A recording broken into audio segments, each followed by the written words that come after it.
आपण अनेक गोष्टी शिकतो अगदी नकळतपणे, पण हे घडतं तरी कसं? आज आपण बोलणार आहोत त्या अदृश्य धाग्यांबद्दल जे आपल्या सवयी, आपल्या भीती आणि अगदी आपल्या आवडीनिवडीसुद्धा घडवतात. ही संकल्पना आहे अभिसंधान अध्ययन. चला तर मग आपल्याच वर्तनामागे दडलेलं हे रहस्य उलगडूया. असं कधी झालंय का की एखाद्या अत्तराच्या वासाने एकदम जुनी आठवण ताजी झाली? किंवा नुसता फोनच्या नोटिफिकेशनचा आवाज आला आणि आपला हात सरळ फोनकडे गेला? या सगळ्यामागे ना एक जबरदस्त शिकण्याची प्रक्रिया लपलेली आहे. कळत नकळत आपलं वर्तन कसं घडवलं जातं हेच आज आपण पाहणार आहोत.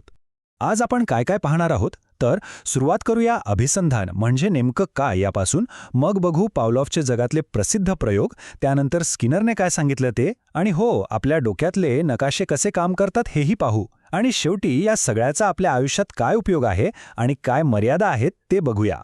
चला मग सुरू करूया आपल्या प्रवासाच्या पहिल्या टप्प्याला. अभिसंधान हा शब्द कदाचित थोडा जड वाटेल नाही का, पण संकल्पना एकदम सोपी आणि इंटरेस्टिंग आहे. तर अभिसंधान अध्ययन म्हणजे काय?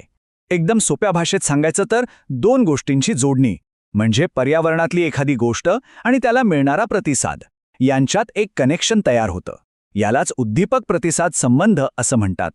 सगळा खेळ खरं तर या जोडणीचाच आहे. आता वळूया अभिसंधानाच्या सगळ्यात फेमस प्रकाराकडे, अभिजात अभिसंधान. आणि हे नाव ऐकल्यावर आठवतात ते म्हणजे रशियन शास्त्रज्ञ इवान पावलॉव. त्यांनी हे शोधून काढलं की आपल्या न कळत अगदी आपोआप घडणाऱ्या प्रतिक्रिया आपण कशा शिकतो. पावलोवचा प्रयोग तर भन्नाटच आहे. बघा त्यांनी काय केलं, त्यांना माहिती होतं की कुत्र्यासमोर अन्न ठेवलं की त्याच्या तोंडाला पाणी सुटतं. ही एक नैसर्गिक गोष्ट आहे. पण नुसती घंटा वाजवली तर काहीच नाही. मग त्यांनी एक आयडिया केली. ते काय करायचे, अन्न देण्याच्या काही सेकंद आधी घंटा वाजवायचे. असं त्यांनी पुन्हा पुन्हा आणि पुन्हा केलं. आणि मग काय झालं असेल, एक दिवस त्यांनी फक्त घंटा वाजवली आणि चक्क कुत्र्याच्या तोंडाला पाणी सुटलं. म्हणजे काय तर मेंदूने घंटेचा आवाज आणि अन्न या दोन गोष्टी एकमेकांशी जोडून टाकल्या. एक नवीन ऑटोमॅटिक लिंक तयार झाली. आणि हे फक्त प्रयोगशाळेपुरतं मर्यादित नाहीये, आपल्या रोजच्या आयुष्यातही हे घडतं. हे उदाहरण बघा. लहान मुलांना इंजेक्शनची भीती वाटते, बरोबर? कारण त्यामुळे दुखतं. काही दिवसांनी काय होतं, फक्त डॉक्टरचा पांढरा कोट बघूनच मुलांच्या मनात भीती निर्माण होते. कारण त्यांच्या मेंदूने नकळतपणे तो पांढरा कोट आणि इंजेक्शनची वेदना या दोन गोष्टीत जोडून टाकल्या आहेत. हेच आहे अभिजात अभिसंधान. चला आता शिकण्याच्या एका वेगळ्या अँगलकडे जाऊया. हा आहे साधक अभिसंधान. आणि ही संकल्पना मांडली B.F. स्किनर यांनी. इथे गोष्ट आपोआप घडणाऱ्या प्रतिक्रियांची नाहीये, तर आपण स्वतःहून ज्या गोष्टी करतो आणि त्याचे जे परिणाम होतात त्यातून आपण कसं शिकतो यावर फोकस आहे. या दोन्हीमध्ये एक मोठा फरक आहे, तो समजून घेऊया. अभिजात अभिसंधान म्हणजे काय तर ऑटोमॅटिक अनैच्छिक गोष्टी, जसा लाळ येणं किंवा भीती वाटणं. इथे आपण पॅसिव्हली शिकतो, न कळत. पण साधक अभिसंधानात वर्तन ऐच्छिक असतं, म्हणजे आपण एखादी कृती करायची की नाही हे निवडतो आणि त्याच्या परिणामांवरून ठरतं की ती पुन्हा करायची की नाही. हे जास्त ॲक्टिव्ह लर्निंग आहे. आता हा तक्ता बघा. यात साधक अभिसंधानाचे 4 महत्त्वाचे भाग आहेत. पहिलं, पॉझिटिव्ह रिइन्फोर्समेंट. म्हणजे काय तर काहीतरी चांगलं केल्यावर बक्षीस मिळतं, मग साहजिकच ते वर्तन वाढतं. दुसरं आहे निगेटिव्ह रिइन्फोर्समेंट. इथे थोडं कन्फ्युजन होऊ शकतं. निगेटिव्ह म्हणजे शिक्षा नाही, तर इथे एखादी नको असलेली गोष्ट काढून घेतली जाते, ज्यामुळे चांगलं वर्तन वाढतं. उदाहरणार्थ, डोकेदुखी झाल्यावर गोळी घेतली.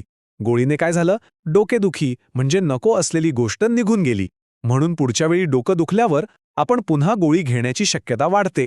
तिसरं आहे पनिशमेंट. सोपं आहे, वाईट वागल्यावर शिक्षा, ज्यामुळे ते वर्तन कमी होतं. आणि चौथं एक्स्टिंक्शन, म्हणजे आधी मिळणारं बक्षीस मिळणं बंद झालं की हळूहळू ते वर्तनही नाहीसं होतं.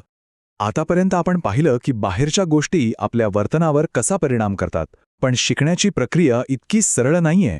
यात आपले विचार, आपल्या अपेक्षा, आपल्या मनातल्या प्रतिमा या सगळ्याचा खूप मोठा रोल असतो. आणि इथेच ही गोष्ट अजून इंटरेस्टिंग होते. याला म्हणतात बोधनिक अभिसंधान. एडवर्ड टोलमन नावाच्या एका मानसशास्त्रज्ञाने एक जबरदस्त आयडिया मांडली. ते म्हणाले की शिकणं नेहमीच लगेच दिसून येत नाही. कधीकधी ते आतल्या आत लपलेल्या स्वरूपात असतं आणि जेव्हा योग्य वेळ येते तेव्हा ते बाहेर येतं. यालाच त्यांनी सुप्त अध्ययन किंवा लेटंट लर्निंग असं नाव दिलं. त्यांचा प्रयोग तर अजूनच भारी होता. कल्पना करा, टॉलमनने काही उंदरांना एका भुलभुलैयामध्ये सोडलं, पण त्यांना बाहेर पडल्यावर काही बक्षीस ठेवलं नाही. ते उंदीर फक्त इकडे तिकडे फिरायचे. वरवर बघता असं वाटायचं की ते काहीच शिकत नाहीयेत, पण खरं तर त्यांच्या डोक्यात त्या भुलभुलैयाचा एक मानसिक नकाशा, एक कॉग्निटिव्ह मॅप तयार होत होता. मग काही दिवसांनी टॉलमनने अचानक बक्षीस म्हणून अन्न ठेवलं. आणि काय आश्चर्य, ज्या उंदरांनी फक्त फिरून नकाशा बनवला होता ना, त्यांनी तो मार्ग इतरांपेक्षा खूप लवकर शोधला.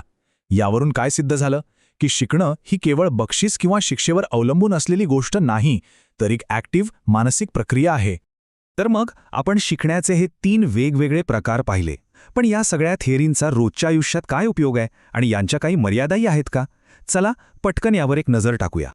या संकल्पना आपल्या आजूबाजूला सगळीकडे आहेत खरं तर. शाळेत विद्यार्थ्यांना शाब्बासकी देण्यापासून ते मानसोपचारामध्ये भीती कमी करण्यापर्यंत, जाहिरातींमध्ये एखादी वस्तू आकर्षक दाखवण्यापासून ते वाहतुकीचे नियम मोडल्यावर दंड आकारण्यापर्यंत, हे सगळं अभिसंधानाचंच उदाहरण आहे. कळत नकळत आपल्या वर्तनाला आकार दिला जातो. पण थांबा, याला दुसरी बाजूही आहे. काही मर्यादाही आहेत. एक म्हणजे प्रत्येकजण बक्षीस आणि शिक्षेला सारखाच प्रतिसाद देत नाही. दुसरी गोष्ट म्हणजे प्रत्येक गोष्टीसाठी बाह्य बक्षीस दिलं तर त्या कामातली मूळची आवड कमी होऊ शकते. आणि शिक्षेचा वापर जर चुकीच्या पद्धतीने झाला तर त्यातून भीती, चिंता किंवा बंडखोरी वाढू शकते. त्यामुळे हे एक शक्तिशाली साधन आहे, पण ते विचारपूर्वक वापरायला हवं. तर मग या सगळ्या चर्चेचा शेवट काय? आपण समारोपाकडे आलो आहोत. पावलावपासून सुरू झालेला हा प्रवास टोलमनपर्यंत पोहोचला. पण ह्यातून आपल्याला काय मिळालं?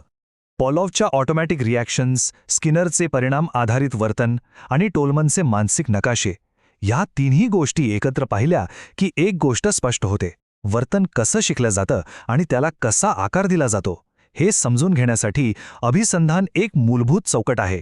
आपल्या अनेक चांगल्या वाईट सवयींचा पाया ह्याच प्रक्रियेत दडलेला आहे. आणि आता जाता जाता एक शेवटचा प्रश्न, जरा विचार करायला लावणारा. आपल्या स्वतःच्या सवयींबद्दल विचार करा, चांगल्या आणि वाईट दोन्ही. यातल्या कोणत्या सवयी बक्षिसांमुळे लागल्या आहेत, कोणत्या शिक्षा टाळण्यासाठी लागल्या आहेत, आणि कोणत्या फक्त 2 गोष्टींची जोडणी झाल्यामुळे नकळतपणे तयार झाल्या आहेत. विचार करून बघा, कारण स्वतःच्या वर्तनाचा उगम समजून घेण्याची हीच तर पहिली पायरी आहे.